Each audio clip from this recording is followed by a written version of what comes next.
शिक्षार्थियों,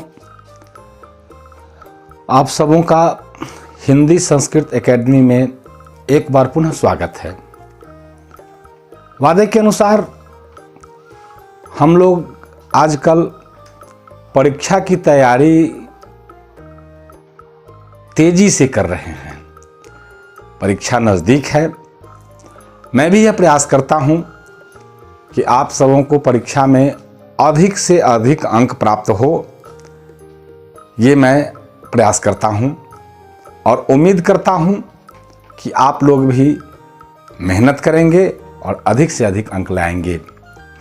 इसी क्रम में मैंने पिछले वीडियो में आप सबों को संधि के बारे में बतलाया था।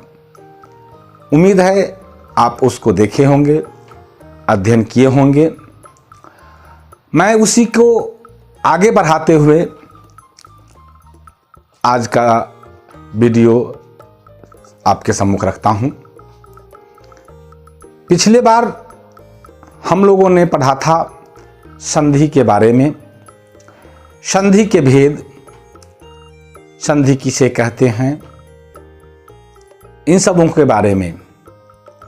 अब उसी के बारे में हम पढ़ चुके हैं कि संधि के 3 भेद होते हैं: स्वर संधि, व्यंजन संधि और विसर्ग संधि। तो मित्रों, शिक्षार्थियों, अब मैं उन्हीं स्वर संधि के भेद के बारे में, जिसके बारे में मैं पिछले वीडियो में बताया था कि विस्तृत विवरण करूंगा, तो उन्हीं के बारे में आज हम लोग चर्चा करें। मैं यकीन के साथ कहता हूं कि आप लोग अगर संधि के बारे में विस्तृत पढ़ लेंगे तो मेरा यह लगभग यकीन है कि निश्चित रूप से 1-2 नंबर का क्वेश्चन संधि प्रकरण से रहते ही हैं। शिक्षार्थियों, आप सबों को ध्यातव्य है कि संधि में 2 तरह से प्रश्न पूछे जाते हैं: संधि करें या विच्छेद करें। आप सबों को पता है संधि का मतलब होता है मेल, मिलाना, और विच्छेद का मतलब होता है अलग अलग करना। तो जो शब्द है उसको अलग अलग करना, ये हो गया विच्छेद। जैसे आपसे पूछता है विद्यालय, ये शब्द है, विद्यालय को अगर विच्छेद करेंगे तो हो जाएगा विद्या जोड़ आलय, हो गया आपका 1 नंबर का प्रश्न।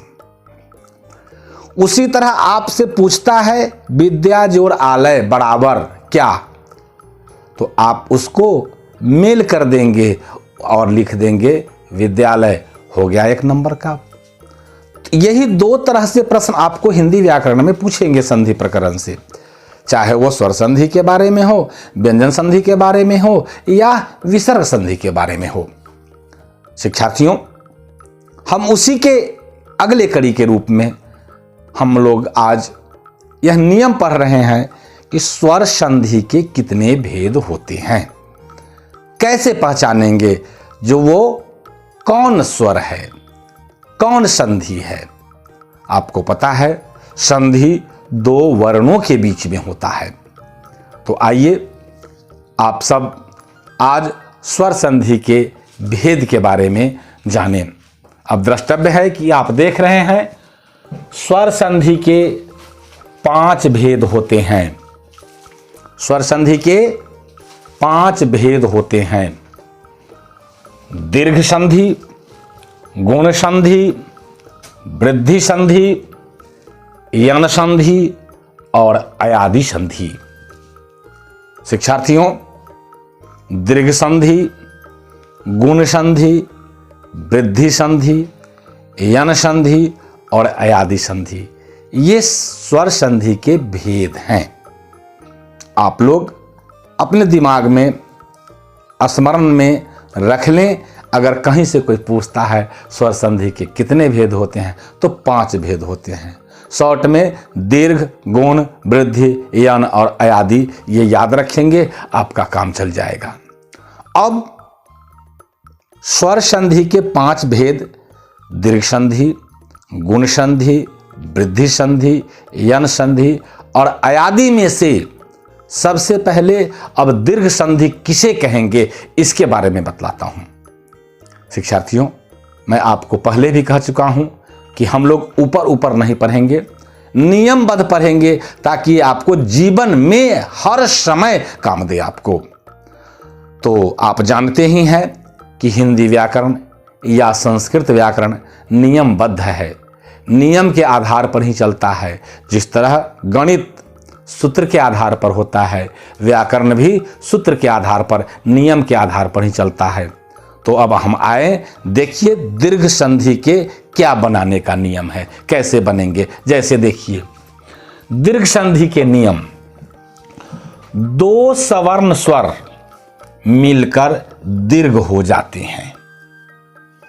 इस संधि में दो सवर्ण स्वर मतलब दोनों खंड जो होते हैं शब्द के, जैसे अभी हमने कहा आपको विद्यालय, तो विद्यालय में होता है विद्या जोड़ आलय। तो विद्या का अंतिम जो है विद्या का आकार और उधर आलय का प्रथम जो आकार है आ मिलके दोनों का दीर्घ हो गया है, तब बना विद्यालय। यही हुआ दीर्घ संधि। नियम है क्या? दो सवर्ण स्वर मिलकर दीर्घ हो जाते हैं, उन्हें हम दीर्घ संधि कहते हैं। जैसे उसको थोड़ा और विस्तार कर लीजिए। जैसे यदि ओ आ ई ऊ के बाद वे ही ह्रस्व या दीर्घ स्वर आए तो, वही वर्ण यानी समान वर्ण आए तो दोनों मिलकर दीर्घ हो जाते हैं। कहने का मतलब ओ आ के स्थान में आ, ई के स्थान में दीर्घ ई, ऊ के स्थान में ऊ और री के स्थान में री हो जाता है। यही नियम है दीर्घ संधि का। अब इसके उदाहरण, अब आपको ये याद रखना है कि दोनों पार्ट अगर हम विच्छेद करते हैं किसी भी शब्द का तो दो पार्ट में करते हैं, एक का अंतिम वर्ण और दूसरे का पहला वर्ण, इन्हीं दोनों के बीच में संधि होती है। तो जब किसी भी स्वर या स्वर के बाद ह्रस्व स्वर या दीर्घ स्वर आए तो दोनों के स्थान में दीर्घ हो जाता है। शिक्षार्थियों, यही नियम अगर आप संस्कृत पढ़ते हैं तो उसमें अगर इसका भी अगर विवेचन करें तो एक सूत्र आता है संस्कृत में, अकः सवर्णे दीर्घ। जो शिक्षार्थी, जो विद्यार्थी संस्कृत व्याकरण पढ़ते हों उनके लिए भी यही उदाहरण काम करेगा। जैसे अकः सवर्णे दीर्घ, अकः सवर्णे यानी अक प्रत्याहार के बाद, अक प्रत्याहार के अंतर्गत अ ई उ री ली के बाद यदि कोई समान वर्ण आता है तो दोनों के स्थान में दीर्घ हो जाता है। ये हिंदी व्याकरण के 2 से 5 नंबर के क्वेश्चन होते हैं। अगर आप ये केवल याद रखेंगे तो आप संस्कृत व्याकरण में भी 2 से 5 नंबर ला सकते हैं। इसको अधिक विस्तार से जानने के लिए अब उदाहरण देखिए जो कैसे हो जाता है। शिक्षार्थियों, कैसे ह्रस्व वर्ण या दीर्घ वर्ण मिलके दोनों दीर्घ होते हैं, इसको आप कुछ उदाहरण के आधार पर विस्तृत रूप से समझें। समझने का यह मतलब है कि आपको सुनने में बराबर लग सकता है, लेकिन आपको उच्चारण की दृष्टि से, लिखने की दृष्टि से दोनों दीर्घ होता है, जिसको आप गहन अध्ययन करें और इसको देखें जो कैसे होता है। जैसे मैं आपको बता चुका हूं कि अ जोड़ अ बराबर आ होता है। अब आप देखिए उदाहरण के तौर पर अन्न जोड़ अभाव, अन्न का अकार और अभाव का अकार, अ बराबर आ, यानी हो गया है अन्नाभाव। अ जोड़ अ बराबर आ तो अन्न जोड़ अभाव, तो अन्न का अकार अभाव का अकार दोनों मिलके आ हो गया, तो हो गया अन्नाभाव। उसी तरह अ जोड़ आ बराबर आ, एक ह्रस्व दूसरा दीर्घ, दोनों के स्थान में दीर्घ होता है। जैसे शिव जोड़ आलय, शिव का अकार और आलय का आकार, अ जोड़ आ बराबर आ तो हो गया शिवालय। आपको ध्यातव्य है कि संधि में दोनों वर्ण के अर्थ अलग अलग होता है। जैसे शिव का मतलब आप जानते हैं भगवान शंकर, और आलय मतलब होता है घर। तो शिवालय मतलब का क्या होता है? शिव का घर, यही हो गया शिवालय। उसी तरह भोजन जोड़ आलय, अ जोड़ आ बराबर आ, भोजनालय, जिसको हम भोजन घर कहते हैं, भोजनालय। उसी तरह आ जोड़ अ बराबर आ, यानी विद्या जोड़ अर्थी, विद्या का आकार अर्थी का अकार दोनों के स्थान में आ हो गया है, तो हो गया विद्यार्थी, यानी विद्या जोड़ अर्थी, अर्थी मतलब अध्ययन करने वाला, विद्या का अध्ययन करने वाला को विद्यार्थी कहते हैं।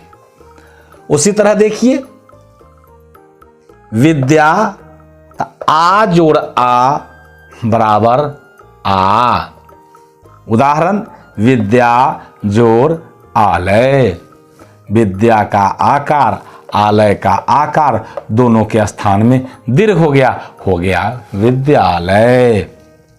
इसी तरह ह्रस्व ई जोड़ ह्रस्व ई दोनों के स्थान में दीर्घ ई हो जाता है। जैसे गिरी जोड़ इंद्र, यहां देखिए गिरी ह्रस्व ईकार है और इंद्र ह्रस्व ईकार है, तो दोनों ह्रस्व ईकार के स्थान में दीर्घ हो गया, यहां हो गया गिरेंद्र, ई जोड़ ई बराबर ई। उसी तरह ह्रस्व ईकार जोड़ दीर्घ ईकार दोनों के स्थान में दीर्घ ही ई होता है। जैसे गिरी जोड़ ईस, यानी गिरीश, देखिए दीर्घ दोनों के स्थान में गिरी जोड़ ईस गिरीश। उसी तरह दीर्घ ई जोड़ ह्रस्व ई बराबर दीर्घ ई, उदाहरण मही जोड़ इंद्र, मही का दीर्घ ईकार इंद्र का ह्रस्व ईकार दोनों के स्थान में हो गया दीर्घ ईकार, तो हो गया महेंद्र, मही जोड़ इंद्र बराबर महेंद्र। उसी तरह दीर्घ ईकार जोड़ दीर्घ ईकार बराबर दीर्घ ईकार होता है। जैसे पृथ्वी जोड़ ईस, पृथ्वी का ईकार और ईस का ईकार दोनों के स्थान में दीर्घ हुआ, हो गया पृथ्वीस। उसी तरह ह्रस्व उकार और ह्रस्व उकार बराबर दीर्घ उकार हुआ, यानी भानु जोड़ उदय, यानी भानुदय। आप देखें यहाँ हर्षुकार है, यहाँ दीर्घ उकार है, इसलिए दोनों के स्थान में हुआ भानुदय। उसी तरह री और री के स्थान में री होता है, यानी पितृ जोड़ ऋण बराबर पितृन।